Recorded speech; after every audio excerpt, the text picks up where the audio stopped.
সভাপতির দায়িত্ব পেয়েই বিসিবিতে এসেছেন তামিম ইকবাল। মিরপুরের শেরেবাংলা ক্রিকেট স্টেডিয়ামে রয়েছেন সহকর্মী ফারহান এহসান। বিস্তারিত জানবো তার কাছ থেকে। ফারহান, জানাবেন এখন কি কার্যক্রম চলছে আর গণমাধ্যমের সঙ্গে তামিম কথা বলেছেন কিনা?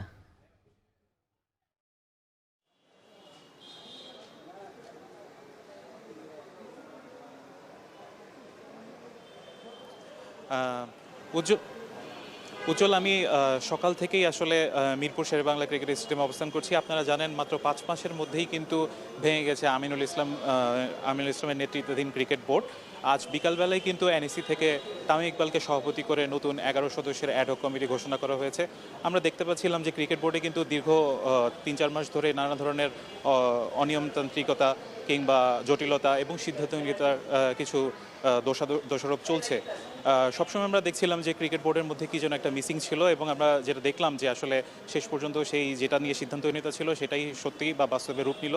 কারণ ক্রিকেট বোর্ডকে আমিনুল ইসলামের নেতৃত্বাধীন ক্রিকেট বোর্ড যখন গঠন করা হয়েছিল তখন সেই নির্বাচনটাকে আসলে অবৈধ বলে ঘোষণা করা হয়, এবং এর প্রেক্ষিতে কিন্তু একটি অভিযোগপত্র দাখিল করা হয় এনইসির কাছে, এবং আমরা কিন্তু আজকে এনইসির থেকে সেটার রিপোর্ট পেয়েছি। এনইসি যেটা বলেছে আসলে মূলত যে প্রাক্তন আমিনুল ইসলামের নেতৃত্বাধীন ক্রিকেট বোর্ড কিন্তু আসলে তাদের দায়িত্ব পালন করতে ব্যর্থ হয়েছে। বিশেষ করে তাদের বিরুদ্ধে ভোট কারচুপির অভিযোগ প্রমাণিত হয়েছে, এবং আরও কিছু বিষয়ে তারা নিজেদের প্রস্তাব রেখেছে।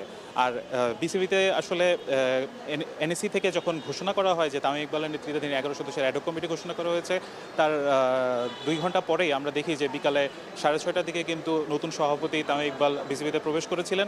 কিন্তু আসলে এখানে বিএনপি নেতৃত্বাধীন অনেক ছাত্রদের স্লোগান দিতে আমরা দেখি, এবং ক্রিকেট বোর্ডটা কিন্তু আসলে এখন একটা বিশাল মানুষের আড্ডাখানায় পরিণত হয়েছে। আমরা দেখছি যে অনেক মানুষ এখানে এসে ভিড় করেছেন নতুন সভাপতিকে শুভেচ্ছা জানাতে, এবং আস্তে আস্তে এক এক করে কিন্তু কয়েকজন নতুন অ্যাডহক কমিটির সদস্যরা ক্রিকেট বোর্ডে এখানে প্রবেশ করেছেন।